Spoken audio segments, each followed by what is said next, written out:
저희가 사실 수방사 지하벙커에서 새해를 맞을 뻔했습니다.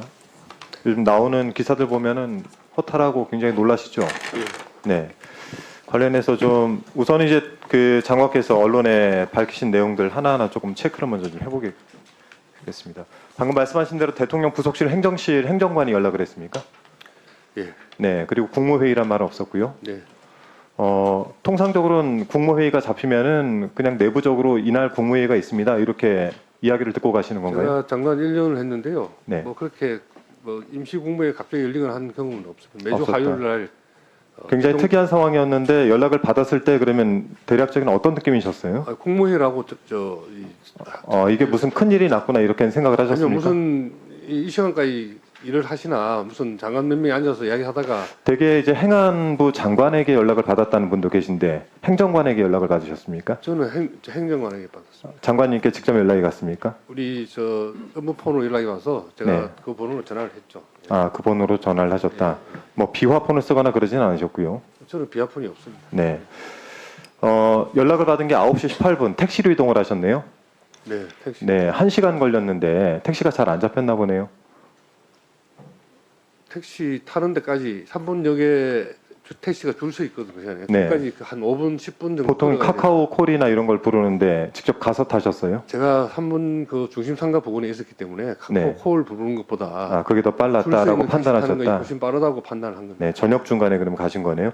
국무회의 소집으로 그 총리는 이야기를 하고 있는데 일단 국무회의는 가보니까 아니었고 그리고 그 회의 자체가 끝나 있었던 거네요.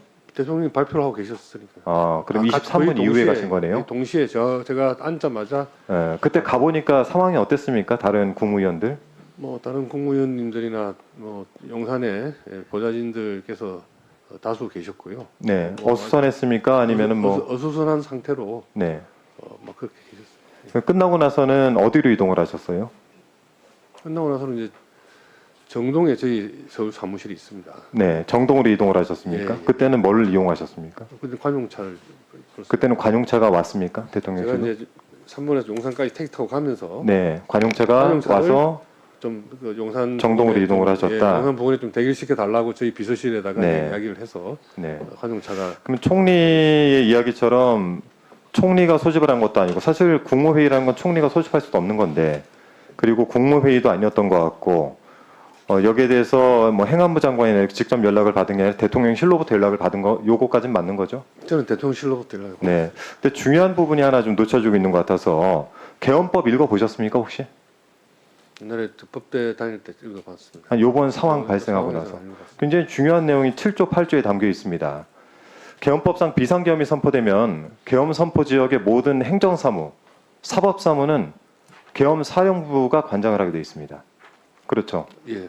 장관님까지도 역할을 할 수가 없게끔 계엄 사령부가 아까 항공실장님 말씀하셨는데 이 상황이 되면요 공항도 마찬가지 계엄 사령부가 관장을 하는 겁니다. 일상적으로 비행기가 운항이 안 돼요. 그런데 11시 50분 긴급회의를 지시하셨는데 이때는 왜 갑자기 긴급회의를 지시하셨습니까? 계엄이라는 엄청나게 큰 일이 생겼으니 우리 저 간부 공무원들 어떻게 해야 될지 간부 공무원들에게 네. 정신을 신경을 곤두세우고 상황에 잘 네. 이 상황을 잘 모니터링하고 그 정도 됐으면 계엄법을 한번 누군가는 읽어봐야 됐을 텐데 이건 차관님들께서 읽어보셨나요? 계엄 포고령이 내려지면 계엄 포고령은 받으셨을 테고 계엄법 상황에서 행정부가 어떤 역할을 해야 되는지 확인해 보셨을까요? 계엄 포고령이라는 걸 따로 전달받은 바 없습니다. 포고령은 23분에 내려간 걸로 공포됐습니다. 언론에서 포고령은 11시 23분에 공포가 됐어요. 이거는 뉴스 틀고 있으면 다 아는 거예요. 그러니까 또 언론에서 봤죠. 뭐 우리한테 그러니까 포고령은 다 보신 거 아니에요, 그렇죠? 예. 네, 그러면은 계엄이 진행이 되면은 전국 비상계엄 상황인데 행정부가 무슨 역할을 해야 되는지 알아야 될 거 아닙니까? 그건 확인 안 해보셨어요? 자, 그러면 하나 더 질문드리겠습니다.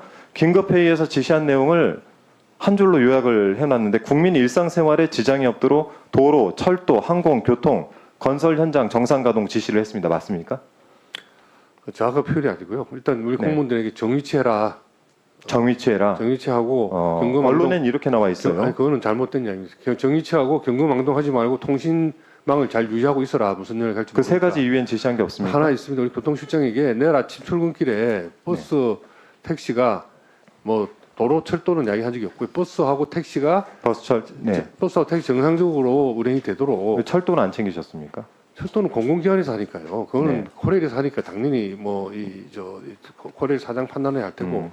자, 비상계엄령 포고령 1호 6조에 보면은 반국가 세력 등 체제 전복 세력을 제외한, 그러니까 저희 같은 국회의원들이나 반국가 세력으로 판단되는 사람들 빼한 일반 국민들의 일상생활의 불편을 최소화할 수 있도록 조치한다라고 돼 있고, 만일에 11시 50분 상황에 계엄이 해제될 것이나 해제될 것이라고 판단하지 않은 상황이라고 가정을 하더라도 사실 행정부의 역할을 벗어난 것이기 때문에 나중에 이제 뭐 조사도 받고 하실 텐데, 장관의 긴급 지시 사항이 계엄령에 따른 계엄 협조 지시 사항에 해당될 수도 있습니다.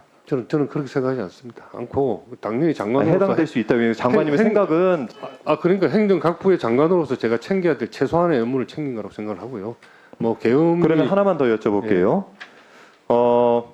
이제 계엄에 협조하지 않았다라는 주장을 하고 계시는 건데, 국회에서 계엄이 해제될 거라고 보셨습니까? 그 상황 11시 50분 상황에 계엄이 지속될 거라고 그런 보셨습니까? 판단을 할 만한 뭐 이렇게 계엄이 벌어졌다까지는 판단하신 거고요. 벌어졌다는 건 눈으로 보이니까 본 거고요. 네. 그게 해제될 건지 안 될 건지 그렇게 고차원적인 사고를 그 순간에 그러면 할 수가 계엄이- 없습니다. 의원님들께서도 마지막 있겠지만 질문입니다. 네. 예, 계엄이 지속된다라고 본다면 본인은 어떻게 할 생각이셨습니까?